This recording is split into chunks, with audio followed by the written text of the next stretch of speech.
जय जय श्री राधे। घने जंगलों के बीच एक छोटा सा आश्रम था। चारों ओर ऊंचे ऊंचे पेड़, पक्षियों की मधुर आवाज और वातावरण में एक गहरी शांति। वहाँ रहते थे एक ज्ञानी ऋषि, नाम था विवेकानंद। उनके पास दूर दूर से लोग आते, अपने दुख लेकर और समाधान लेकर लौटते। कहा जाता था कि उनके पास सिर्फ उत्तर नहीं, अनुभव मिलता था। एक दिन एक युवक आश्रम पहुंचा। उसका नाम था आरव।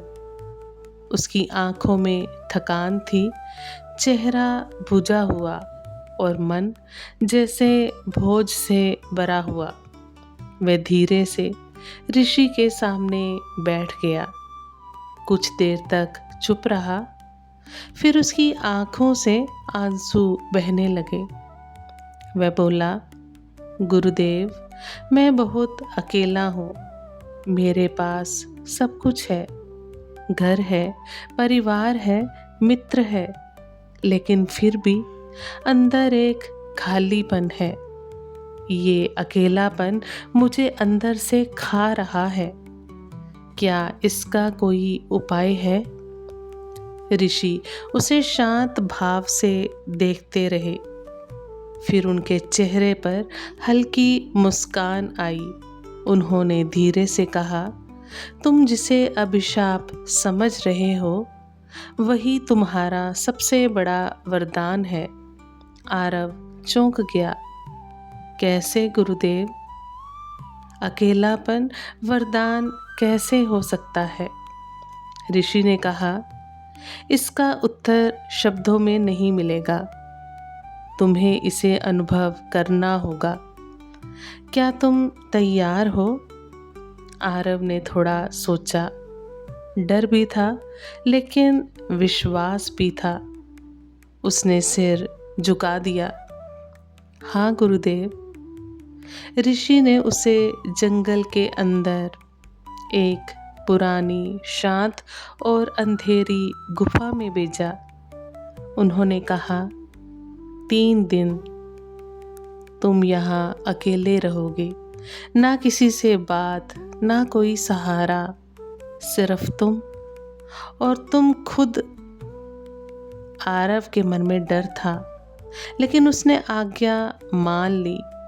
पहला दिन गुफा के अंदर सन्नाटा था। इतना गहरा सन्नाटा कि अपनी सांसों की आवाज भी भारी लग रही थी।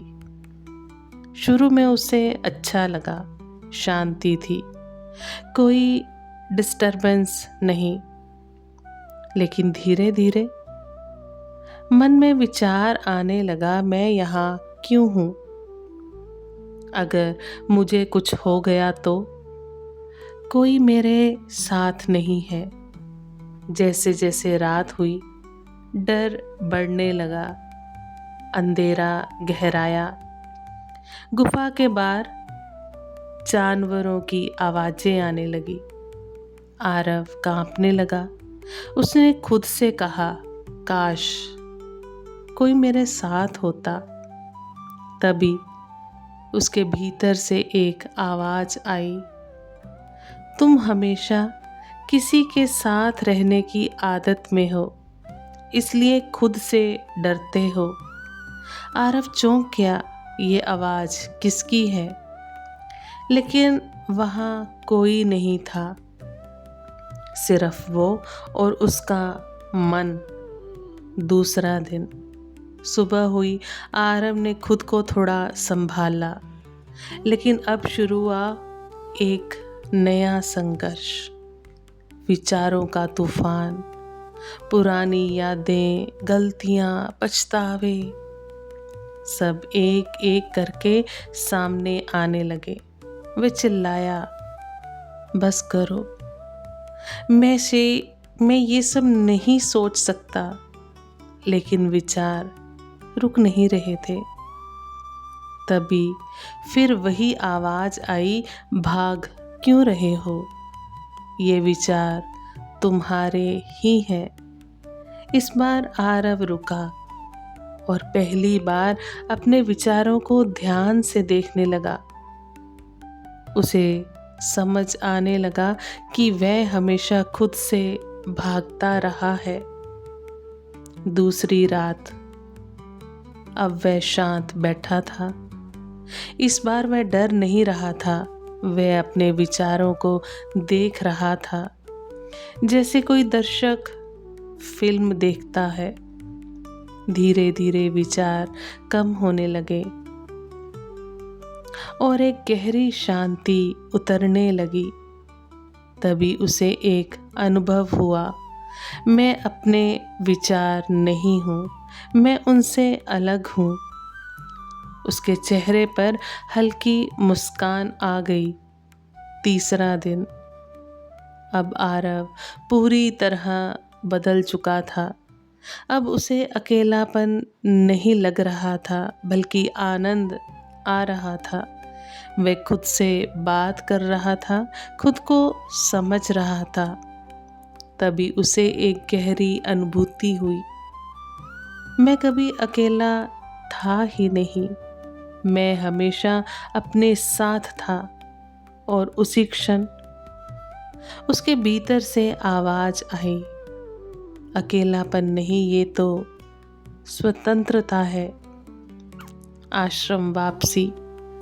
3 दिन बाद आरव आश्रम लौटा। उसके चेहरे पर एक अलग ही चमक थी।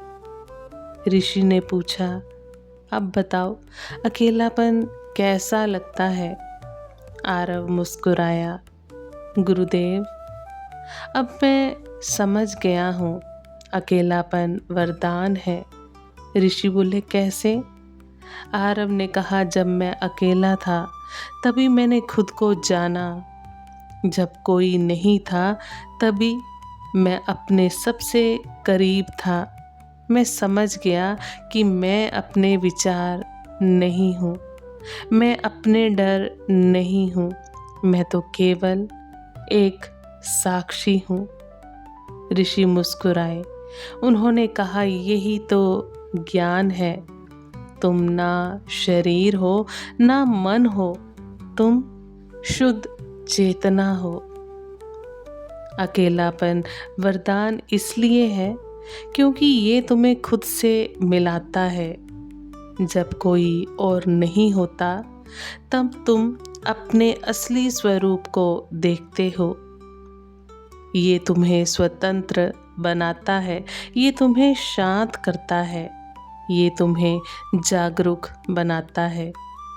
और सबसे बड़ा सत्य, जब तुम खुद को जान लेते हो तो दुनिया की कोई कमी तुम्हें दुखी नहीं कर सकती। आप सभी वैष्णव जन को श्री हरिवंशी श्री सद्गुरु देव भगवान की जय हो। जय जय श्री हरिवंश।